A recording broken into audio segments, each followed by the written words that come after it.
ከመጀመራችን በፊት ብዙ ጊዜ ሰማናቸውን ውበታችንን ለመጀመር የግድ ውድ የሆኑ ነገሮችን ወይም ቲክቶክ ላይ የምናያቸውን 10 ስቴፕ ያላቸው የስኪን ኬር እንክብካቤዎችን መከተል አለብን የሚለውን አስተሳሰባችን ማቆም አለብን። ሰላም፣ ዛሬ ውድ የሆኑ መዋቢያዎች ሳያስፈልጉን ውስብስብ የሆኑ የቲክቶክ ትሬንዶችን መከተል ሳይኖርብን ሾፒንግ መውጣት ወይም መዋቢያዎችን መግዛት ሳይጠበቅብን በቀላሉ ከራሳችን በመጀመር እንዴት ውበታችን መጀመር እንደምንችል ወይም ግሎ ማድረግ እንደምንችል እናያለን።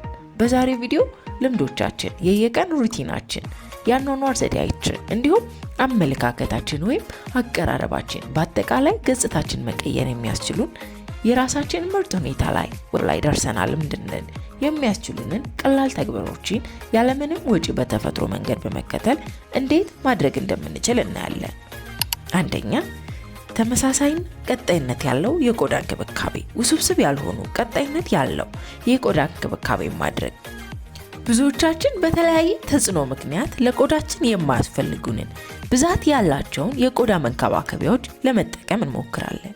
እውነታው ለፊት ቆዳ እንክብካቤ የተሻለ የሚሆነው ሁልጊዜም ተመሳሳይ የሆኑ ቀጣይነት ያለው ሲሆን ነው። በዋነኝነት ፊትን መታጠብ፣ ሞይስቸራይዝ ማድረግና ሰንስክሪን መጠቀም በቂ ነው። ፊታችን ለቆዳችሁ የሚስማማ መታጠቢያ በመጠቀም መታጠብ ቆዳ ላይ ያለ ቆሻሻን በቀላሉ ለማስወገድ ያስችለናል። ፊትን ሞይስቸራይዝ ማድረግ ደግሞ በተመሳሳይ በቆዳችሁ አይነት በመነሳት መጠቀም የፊት ቆዳ እንዳይደርቅ፣ ወዝ እንዳያጣ ለማድረግ። ከዚህም ጋር ተያይዞ የሚከሰት የፊት ቆዳ መሸብሸብን ለመከላከል፣ የፊት ቆዳ መድረቅንም ለመከላከል ይረዳናል። በመጨረሻም ሰንስክሪንን ወይም የፀሐይ መንከባከቢያን የፊት ቆዳ ላይ መጠቀም በፀሐይ ጨረር የፊት ቆዳ ጉዳት እንዳይደርስበት ለማድረግ። ከዚህም ጋር ተያይዞ የሚከሰቱ ያለ እድሜ የሚፈጠሩ የቆዳ መሸብሸቦችን፣ የቆዳ ቀለም መለያየትን ወይም ሃይፐር ፒግመንቴሽንን እና የቆዳ ድርቀትንና የመሳሰሉትን ለመከላከል ይረዳናል። እነዚህን ነገሮች ሁልጊዜ በቀጣይነት ልናደርጋቸው የሚገቡ የቆዳ እንክብካቤ አካሎች ናቸው። ፊት መታጠብ፣ ማለስለሻና የፀሐይ መከላከያ በቂ ነው። ሁለተኛ፣ አመጋገባችን ማስተካከል። ብዙዎቻችን በውድ ገዝተን የምንጠቀማቸው የፊት ክሬሞች፣ የምንታጠብባቸው ክሊንዘሮች ብቻ ፊታችንን የሚቀይሩልን ይመስለናል። ነገር ግን ከፊታችን ላይ ከምንጠቀማቸው ነገሮች በተሻለ ገጽታችንን፣ ፊታችንን፣ ሰውነታችንን፣ ፀጉራችንን መቀየር የሚያስችለን ቁልፉ ነገር አመጋገባችን ነው። በተለይ በወጣትነት እድሜ ላይ ከሴትነት ጋር ተደምሮ የሚከሰት የሆርሞን መቀያየሮችን ለማስተካከል ከሚያግዘን ነገር መካከል አንደኛው ምግባችን ነው። በተጨማሪም በማለዳው የእድሜያችን ክልል ወቅት ማስተካከልና መስመር ማስያዝ ይኖርብናል። ይህም ማለት ምግብን መምረጥ ማለት አይደለም። ነገር ግን ከምንመገበው ምግብ ላይ ስኳርና ጣፋጭን መቀነስ መቻል፣ ጃንክ ፉዶች ተብለው ከሚጠሩት ይልቅ በቪታሚን፣ አይረን፣ ፖታሲየም የበለጸጉ ቅጠላቅጠሎችንና ፍራፍሬዎችን መመገብ ይኖርብናል። የምንመገባቸው ምግቦች የፊታችን አንጸባራቂነት፣ ጤነኛ መሆን፣ የፀጉራችን እድገት፣ የሰውነታችን ቅርጽ ላይ በቀጥታ የምናየው ነው። የተስተካከለ አመጋገብ ማለት በቤታችን የምናገኛቸው ምግቦች ይዘታቸውን ለማጣመር መሞከር መቻል ነው። በተመሳሳይ በቂ ውሃ መጠጣት ሰውነታችን ሙሉ በሙሉ ሊቀየርልን የሚችል ሌላኛው ተግባር ነው። ሰውነታችንን መነሻ በማድረግ በቀን ውስጥ ከ6 እስከ 8 ብርጭቆ ውሃ ለመጠጣት መሞከር ይኖርብናል። ብዙ ጊዜ ውሃን ለመጠጣት የሚቸገሩ ሰዎች አሉ። ለዚህም ልምድን ለማስተካከል ከውሃ ውስጥ ሎሚን፣ ዝኩኒን፣ ሚንትን የመሳሰሉትን በማድረግ ለመጠጣት መሞከር ውሃን በቀላሉ የመጠጣት ልምድን ለማዳበር ያስችለናል። በተለይም ምግብን ከመመገባችን 30 ደቂቃ ቀደም ብሎ ውሃን መጠጣት የሰውነታችንን ኢነርጂ ቡስት ለማድረግ የምግብ አፈጫጭ ስርዓትን ለመጨመር ይረዳናል። ይህም በዋነኝነት ሰውነታችን የተስተካከለ እንዲሆን ቦርጭንም ለማጥፋት ውፍረትን ለመቀነስ ያስችለናል። ሶስተኛ፣ የመኝታ ሰዓትን ማስተካከል። ሁላችንም በምናስበው በላይ የእንቅልፍ ጊዜያችን ገጽታችን ላይ ተጽዕኖ መፍጠር ይችላል። አንጸባራቂ ቆዳ፣ ጤነኛ ፀጉር፣ ጤነኛ አይን፣ የተረጋጋ አእምሮ፣ እነዚህ ሁሉ የተስተካከለ እንቅልፍና እረፍት ውጤቶች ናቸው። ስልካችሁን አርቃችሁ በማስቀመጥ በጊዜ መተኛት እንቅልፍ በእጅጉ ያልተወራለት የአንጸባራቂ ቆዳ እንዲሁም ጥርት ያለ ፊት ሚስጥር ነው። አውቃለሁ ለተማሪዎችና አምሽቶ መስራት ላለባችሁ ሰዎች ይህ በጣም አስቸጋሪ ሊሆን እንደሚችል፣ ነገር ግን በተቻለ መጠን ከእንቅልፍ ጊዜያችሁ ቀንሳችሁ ለቲክቶክ ወይም ለፊልም የምትሰጡትን ሰዓት በመቀነስ እንዲሁም ከ6 እስከ 7 ሰዓት ለመተኛት መሞከር እንዳለባችሁ በማወቅ ማስተካከል ይቻላል። በመኝታ ጊዜ አእምሯችሁ ብቻ ሳይሆን ቆዳችንና ሌሎችም የሰውነታችን ክፍሎችም ራሳቸውን ያድሳሉ። ለዚህም ነው ብዙ ጊዜ በቂ እንቅልፍን ሳናገኝ ስንቀር አካላችን ላይ ለውጥን የምናየው። ለምሳሌ የፊት ማበጥ፣ የአይን ስር መጥቆር ሊከሰት የሚችለው በዚህ ምክንያት ሊሆን ይችላል። በተጨማሪም የተረጋጋ የመኝታ ሰዓት ወይም ናይት ታይም ሩቲንን ማዘጋጀት እና ልምድ ማድረግ። ለምሳሌ በቀላሉ ገላን ወይም እግርንና ፊትን ከመኝታ በፊት መታጠብ፣ ጥሩ ጠረን ያላቸው ሎሽኖችን ወይም ክሬሞችን መቀባት፣ እንደየእምነታችን ደግሞ ጸሎት ማድረግ፣ አንድ ገጽም ቢሆን መጽሐፍን ማንበብ ጥሩ እንቅልፍን እንድናገኝ ሊያደርጉን የሚችሉ ነገሮች መካከል ናቸው። የእንቅልፍ ሰዓትን ተመሳሳይ ማድረግም ሌላኛው የጥሩ እንቅልፍ ሚስጥር ነው።